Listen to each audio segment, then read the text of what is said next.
Let's now bring in Sultan Barakat. He's a professor of public policy at Hamad bin Khalifa University. Welcome back to Al Jazeera. So now we have this development.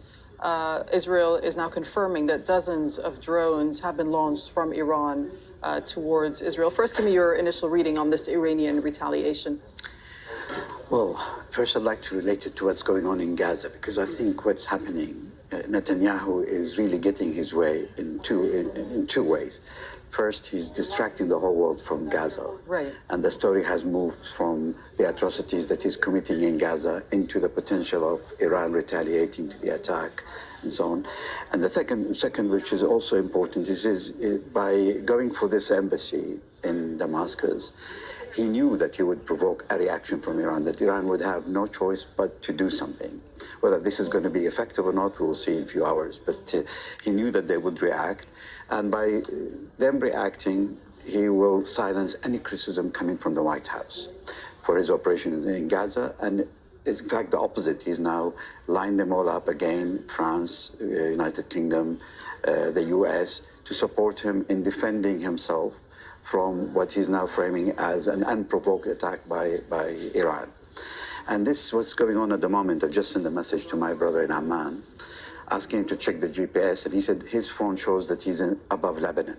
So what they've done with this must be with the support of the United States and Israel. They jammed the GPS system between Israel and Iran. Right. I would suspect this is just to make sure that those drones are not able to reach their targets accurately. Yeah, I mean, I know that we'll obviously have to wait to see what sort of impact these drones have and whether they'll also be intercepted, correct? Well, it's a very odd way to react, to be honest, given the capabilities Iran has. We know that they don't have the aircrafts, the jets to attack Israel, but they do have long-range missiles, ballistic missiles, etc. Even Iraq had it more than 20 years ago. But to go for the drones, which are not very fast, they take a long time to come, and they're going to have to cross a number of bases that are already operated by the Americans. They can shoot them down before they come to Israel. The Iron Dome in Israel, it doesn't really look like an attack that is intended to cause much harm. So what sort of message is behind this attack? It reminds me of the response they did in 2020 against the American bases in Iraq, where the bases were emptied before the attack took place. It allows them to stand up in front of their population to say, we've done what we could, but we're going to stop at this. You know, it's not really intended to be as devastating as it could have been. Had they, for example, asked Hezbollah to bomb directly from northern Lebanon, the attack would have been different. Exactly that. I mean, is it significant that the drones were launched from Iran itself and not from, let's say, Iraq, Syria, or Lebanon? It is significant in the sense that this is about them protecting their standing amongst their allies within the axis of resistance. That now we were attacked. They consider the embassy as part of their sovereign territory. We were attacked directly. We will respond from Iran directly. But as I said, I think it's strange that they would do it with drones with this long distance. How much pressure were the Iranians under to respond to that Israeli attack on their consulate in Damascus?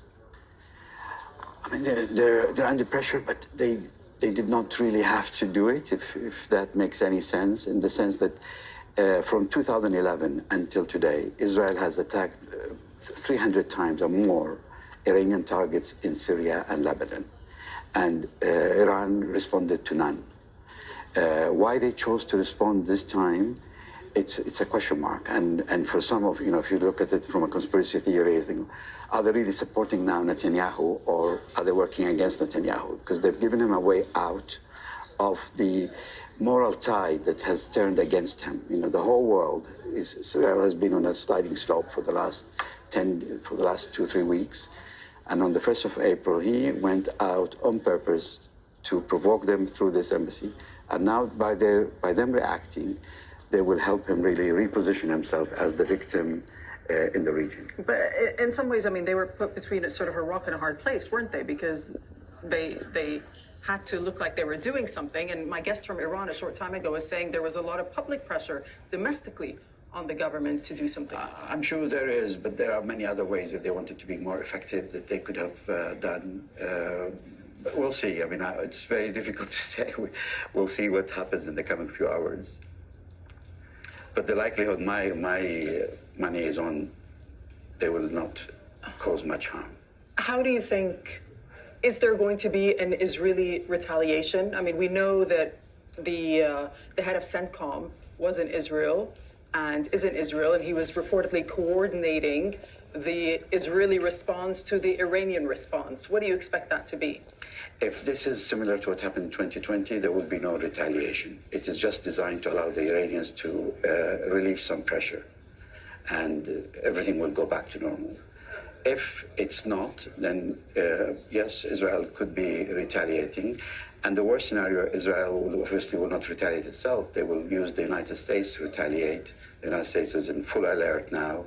Their forces are in the Mediterranean, and they have the capability to retaliate. And that will go back to... Do they have the appetite to retaliate? I mean, do they want to get brought into this escalation? No. In principle, no. I mean, Biden, all his doctrine has been about withdrawing from the Middle East, withdrawing from Afghanistan, focusing on China, focusing on Russia. I'm sure the administration would not want to do it. But how they left with a choice, I don't know. I think Netanyahu is definitely now drawing the game. He's the man who's dictating the rules. Okay, Sultan Barakat, we'll let you go for now. Thank you so much for that analysis. Well, let's recap the breaking news for you. And Israel says that Iran has launched several drones targeted at Israel. The Israeli military spokesman Daniel Hagari said the drones will take several hours before they reach Israel's airspace.